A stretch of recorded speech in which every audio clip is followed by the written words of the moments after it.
इधर प्रदेश बीजेपी अध्यक्ष सम्राट चौधरी ने बिहार के शिक्षा मंत्री चंद्रशेखर पर हमला बोला। सम्राट चौधरी ने कहा कि शिक्षा मंत्री मानसिक रूप से दिवालिया हो चुके हैं, उन्हें इलाज कराने की जरूरत है। सम्राट चौधरी ने कहा कि लालू प्रसाद को जगदानंद सिंह पर भी कार्रवाई करनी चाहिए। सबका मानसिक स्थिति गड़बड़ा गया है। बिहार के शिक्षा मंत्री स्वयं लगता है कि मानसिक दिवालियापन से उनको इलाज की जरूरत है, इससे ज़्यादा कुछ नहीं है। और जो राजद के प्रदेश अध्यक्ष उन पे तो लालू जी को कार्रवाई करना चाहिए। केंद्रीय ऊर्जा मंत्री आर के सिंह ने भी शिक्षा मंत्री चंद्रशेखर पर हमला बोला। पोटेशियम साइनाइड वाले बयान पर आर के सिंह ने कहा कि चंद्रशेखर पर मुकदमा दर्ज होना चाहिए। किसी भी धर्म को लेकर ऐसा बयान नहीं दिया जा सकता। बिहार के मंत्री ने रामचरितमानस को लेकर के कहा है कि इसमें पॉइजन भरा हुआ है, ये उसको लेकर ये साहब देखिए कहाँ से लोग आते हैं। ये धर्म पर, किसी के धर्म पर वो आप हमला कर रहे हैं, और ये बिल्कुल उनको तो हमको लगता है कि प्रोसिक्यूट होना चाहिए, न्यायालय में उन पर मुकदमा चलाई जानी चाहिए। आप किसी धर्म पर कैसे ये आपत्ति कर सकते हैं? आप ये बताइए, किस इस प्रकार का बयान कैसे दे सकते हैं? क्या दूसरे धर्म के बारे में इस प्रकार का बयान वो देंगे कभी? इतना हिम्मत है क्या? वो सोचते हैं कि हिंदू हैं तो सहिष्णु हैं, कुछ भी बर्दाश्त कर लेंगे, इसलिए बोल जाओ, यही सोचते हैं। वो जमाना चला गया। इधर शिक्षा मंत्री चंद्रशेखर को सद्बुद्धि देने के लिए बीजेपी एमएलसी जीवन कुमार ने आवास पर रामचरितमानस का पाठ करवाया और साथ ही मंत्री को मानसिक रोगी बताया। बीजेपी एमएलसी ने शिक्षा मंत्री पर सनातन धर्म के अपमान का आरोप लगाया।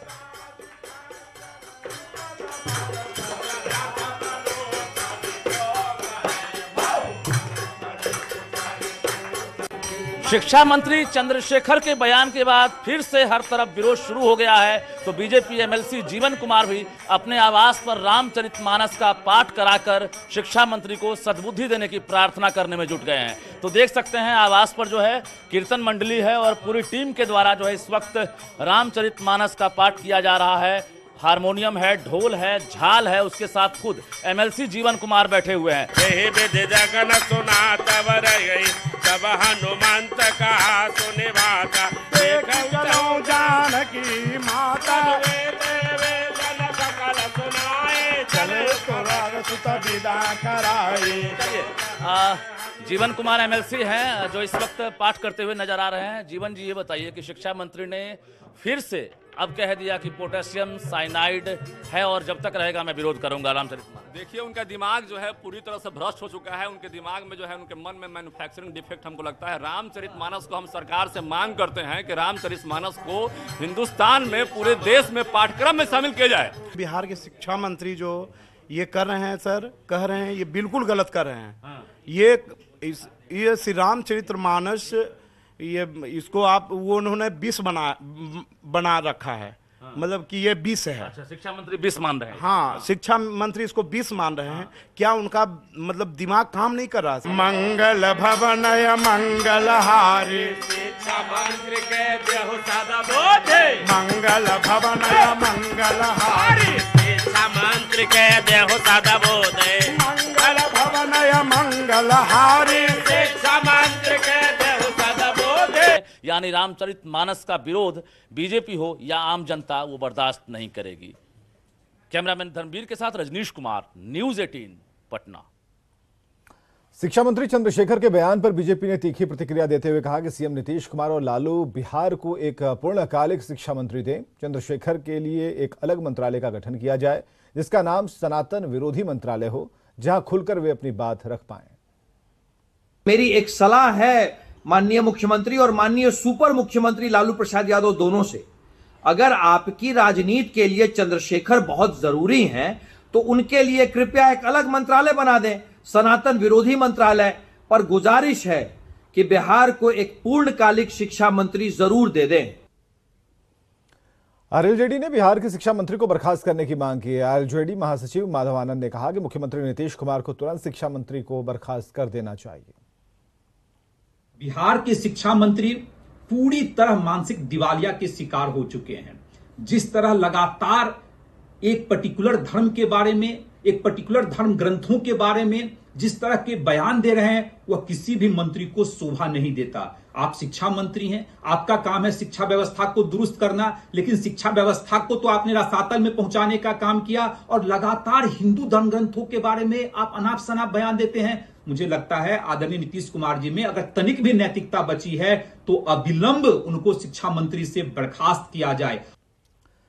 कल केंद्रीय गृह मंत्री अमित शाह अररिया दौरे पर भी रहेंगे। अमित शाह भारत नेपाल सीमा के जोगबनी इंटीग्रेटेड चेक पोस्ट पहुंच रहे हैं और इसके लिए आईसीपी में जोर शोर से तैयारियां चल रही हैं। गृह मंत्री कल एसएसबी जवानों के लिए करीब 20 करोड़ रुपए की लागत से बने आवासीय भवन का उद्घाटन करेंगे।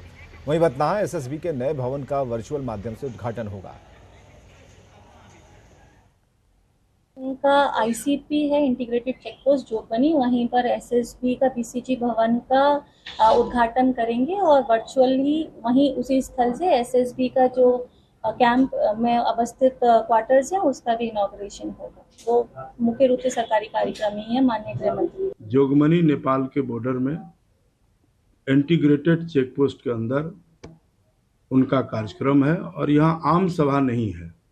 यहाँ पे देश का बॉर्डर है, नेपाल है बगल में और इंटीग्रेटेड चेक पोस्ट के बगल में ही एसएसबी के जो हमारे जवान हैं उनका आवासीय मकान बना है, उसका विधिवत वो उद्घाटन करेंगे।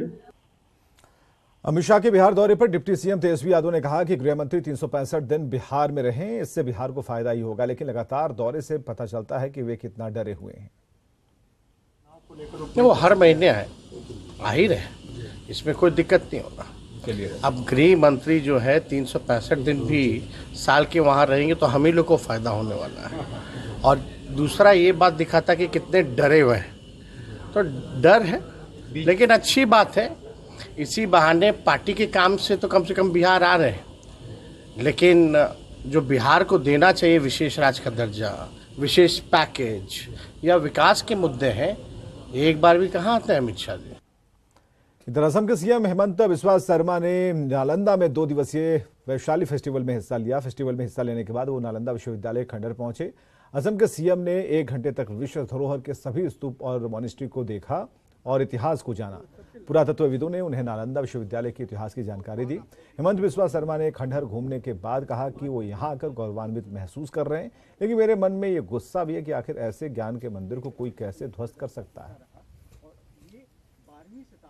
बहुत बड़ा गर्व का महसूस हुआ। मैं जीवन का पहला बार नालंदा आया और नालंदा का जो इतिहास, नालंदा का जो आर्किटेक्चरल ब्यूटी, ये सारे देख के मन में बहुत ही खुशी का अनुभव हुआ कि हम ऐसा एक भारत में जन्म लिया जो भारत में नालंदा जैसा यूनिवर्सिटी था।